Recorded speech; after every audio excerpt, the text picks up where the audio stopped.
चलिए, माई भारत के बारे में क्या कुछ विज़न है आपका और क्या कुछ कहेंगे? माई भारत एक ऐसा पोर्टल है जिसके द्वारा कोई भी छात्र वहाँ पे लॉगिन करके डिफरेंट टीएलपी प्रोग्राम में पार्टिसिपेट करके अपने एक्सपीरियंस लर्निंग को बढ़ा सकते हैं, जैसे कि creativity and personality development and some craft work उसमें इंक्लूड किया गया है, जिससे कि हमारे पर्सनालिटी डेवलपमेंट में बहुत हेल्प हो सकता है।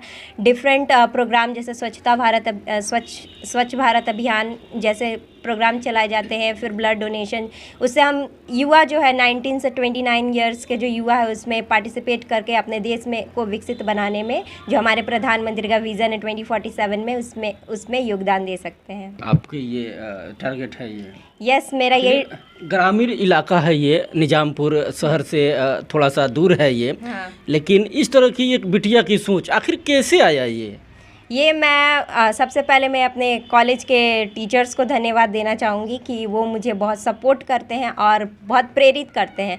मैं पहले बहुत इंट्रोवर्ट थी, बहुत कम बोलती थी। मैं कॉलेज में गई, डिफरेंट प्रोग्राम्स में पार्टिसिपेट की, फिर अपर्णा मैम हो गई, रीता मैम हो गई, फिर निवेदिता मैडम हो गई, उन्होंने मुझे बहुत सपोर्ट किया। विभूति सर हो गए, हमारे principal sir KP Goswami sir, जो डिफरेंट प्रोग्राम्स को मतलब सिवान में सबको सोच है कि मतलब प्रोग्राम्स नहीं करवाए जाते हैं या फिर वहाँ के स्टूडेंट पढ़ते नहीं है या क्लासेस ही नहीं होते हैं, तो हम बहुत सारे एक्सपेरिमेंटल प्रोग्राम भी करते हैं। जैसे कि मैं निवेदिता मैम के जरिए मुझे मिड सेंट्री एंड इंटरस्टिशियम के बारे में पता चला, जिससे कि मैं उस पर स्टडी कर रही हूँ कि कैसे आज का यूथ जो fatty product and fast food खा रहे हैं कि उनके जो लिम्फाडेंटिस्ट है, फिर नर्व्स है, फिर लिम्फेटिक नोड्स है, कैसे इफेक्ट हो रहे हैं और कैसे मैं उस पर स्टडी करके उसको मतलब ठीक कर सकते हैं और ब्रेन सेल्स को कैसे डिस्ट्रॉय कर रहे हैं उस पर स्टडी कर सकते हैं। सिवान की बिटिया, यानी कि आप क्या करने वाली हैं फ्यूचर में?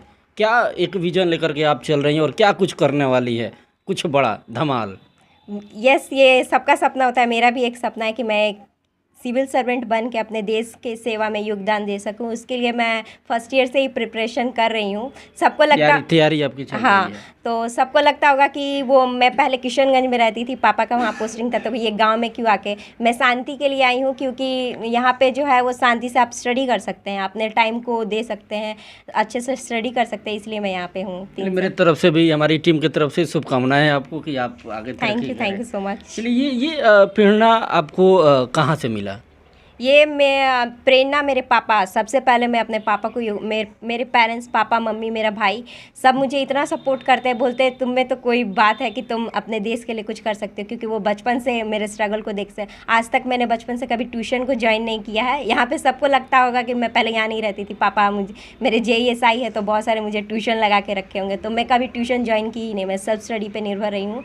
और फिर मेरे पापा बोलते हैं कि तुम कुछ ऐसा करो कि दूसरी लड़कियां भी तुमसे प्रेरित हो सके, ताकि वो हमारे देश के लिए योगदान दे सके। पापा मेरे पहले जॉब में है, तो उनका भी सपना है कि मैं उनसे भी अच्छा मतलब। अंजलि, बहुत सारे आपने ट्रॉफी को भी जीता है, ट्रॉफी हाँ, भी आपने रखा हुआ है। हाँ, ये जैसे कि हम ये डिफरेंट प्रोग्राम का रामेश्वरम कुमार है हमारे सिवान के डॉक्टर सर, हाल ही में सेहत प्रदर्शनी हुई थी, उसमें मुझे फर्स्ट प्राइज आपको मिला था। हाँ, फर्स्ट प्राइज़ मिला था। फिर यूनिवर्सिटी लेवल पे भी प्रोग्राम्स हुए थे, उसमें भी मिला। हाँ, साइंस डे पे, नेशनल साइंस डे पे, जैसे कि उनका टॉपिक था इंडिजिनस टेक्नोलॉजी फॉर विकसित भारत, तो उसमें मैंने स्टडी किया था डिफरेंट जो लोकल प्रोडक्ट्स है, फिर डिफरेंट फर्टिलाइजर्स है, मैन्यूर्स है, फिर डिफरेंट जो प्लांट्स है, हर्बल प्लांट्स है, उससे हम लोग कैसे हम अपने देश को जो सस्टेनेबल डेवलपमेंट की बात हो रही है उसमें योगदान दे सकते हैं। बहुत बहुत शुक्रिया, तरक्की करें आप, हमारी टीम भी शुभकामना देती है।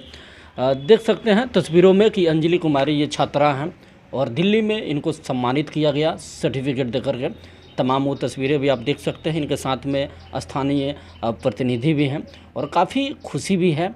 पेरेंट्स जो हैं, इनके माता पिता जो हैं, काफ़ी खुश भी हैं कि हमारी लाडली जो है भविष्य में एक नाम अर्जित करें अपने लिए और समाज के लिए। फ़िलहाल आप बने रहें आगे की खबरों के लिए।